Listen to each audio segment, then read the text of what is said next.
U.S.'s final Death Star with an unfamiliar news update. This just in. Trump may block the public from learning the truth about UFOs.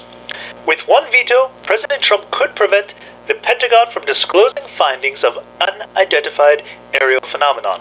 This coming from Popular Mechanics.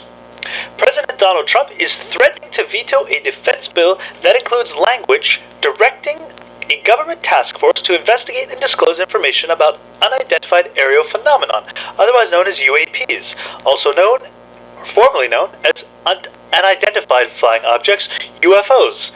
They apparently changed this title because UFOs brings to mind tinfoil hats and conspiracy theories, where UAP, or unidentified aerial phenomenon, is more scientific.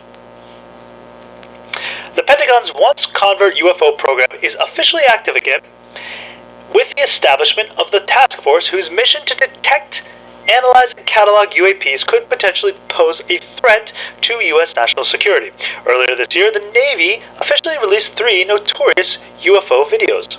President Donald Trump says he'll veto a 2021 National Defense Authorization Act, the NDAA, the annual bill that sets the budget and policies for the U.S. military if lawmakers don't remove a bipartisan amendment to rename military bases after Confederate leaders, according to an NBC News report.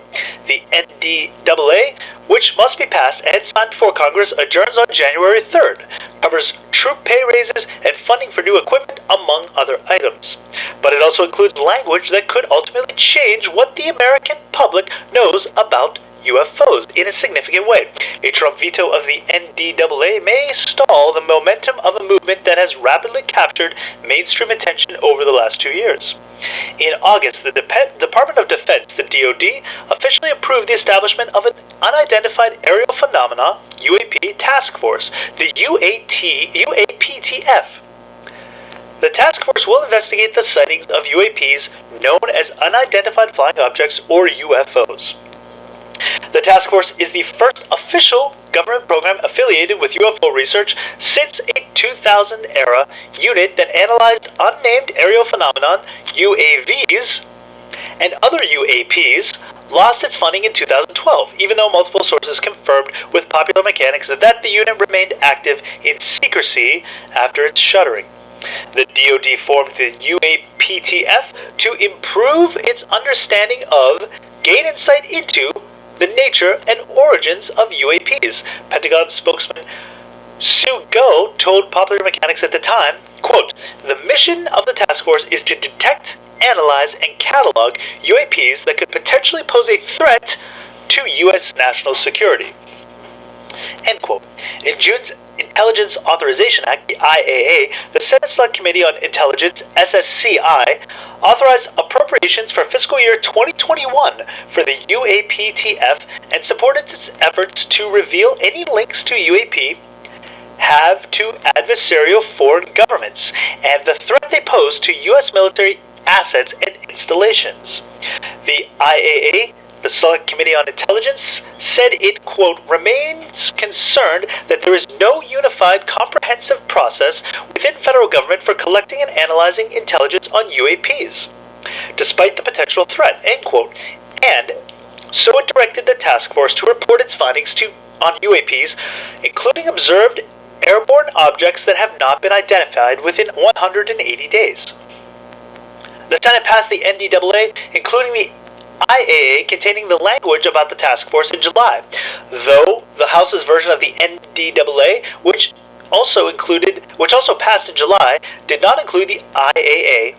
The Senate repassed a version of the NDAA just last week under House Bill number HR 6395 that does include the IAA and its attendant instructions for the UAP task force. These are not to be confused with the NBA, the NFL, the NHL, the MLB, or the NCAA. So if Trump indeed vetoes the NDAA, and the House and Senate can't produce a new version of before the deadline, it's back to square one, and the public will have to wait even longer for the much-anticipated disclosure of UAP's secrets. But what is it exactly we are waiting for? In July, the SSCI chair Mark Rubio said he wants UAPTF to find who's responsible for UAP spotted over American military bases.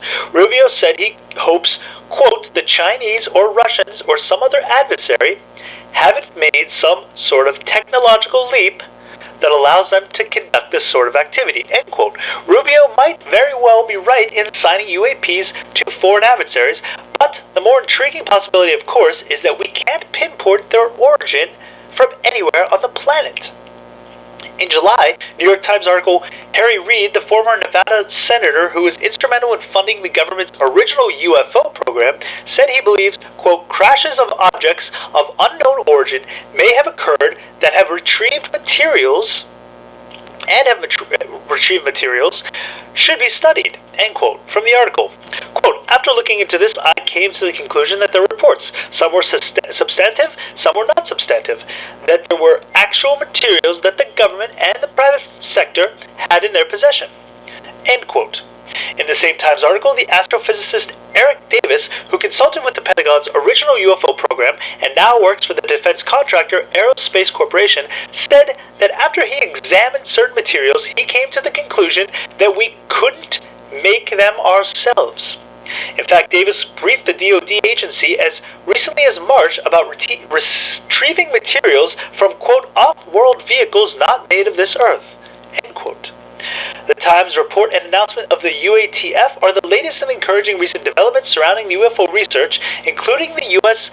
Navy's April release of 3 videos that showed unidentified aerial vehicles are genuine. The official drop came several years after the notorious clips first leaked online and properly ushered the UFO renaissance.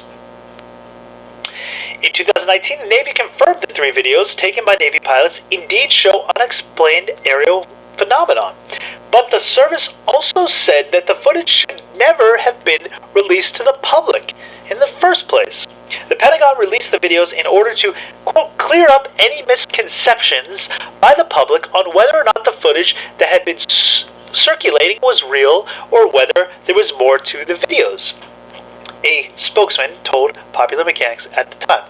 A couple things stand out about this article. If President Trump were to allow these documents to be released and declassified, what exactly would the public be able to tell and see from these documents? We've seen other documents be declassified that were so blacked out that there was little information left, and what was there was pretty irrelevant to what was trying to be ascertained from releasing them in the first place. Second, if foreign nations and foreign governments here on Earth were responsible for these, why would they stop at this cat and mouse game? Why not go through with whatever they're planning? Apparently they can't be stopped. We have no idea where they're coming from. They act with impunity and are almost... So why not just go through with whatever they wanted to do? Why this cat and mouse game, back and forth? They show themselves, they hide. They show themselves, they hide. And that still would not explain the aerial phenomenon that's been recorded and documented over the last several decades and hundreds of years. Thirdly, the Pentagon wanted to release this footage to clear up any misconceptions of the public. Doesn't make sense. First of all, they say they wanted to do this to clear up misconceptions, at the same time saying that they should have never released this footage in the first place, or these videos in the first place. Second, why would they not release footage of Roswell, documents on Roswell? Why keep that a secret? Why not clear up any public misconceptions there? It doesn't make sense. Why do it one way and not the other? There are plenty of instances, occurrences, reports dating back decades of these unidentified aerial phenomenon. Why not release all that you have and clear up any public misconceptions? This story adds more mystery than it does answers. We will keep you up to date on this story with any further developments. And tune in Sunday night, 7 p.m. Pacific Standard Time for our live show as we enter the unfamiliar. We talk about the UFO phenomenon, biblical prophecy, strange mysteries, and ancient histories. We thank you for watching.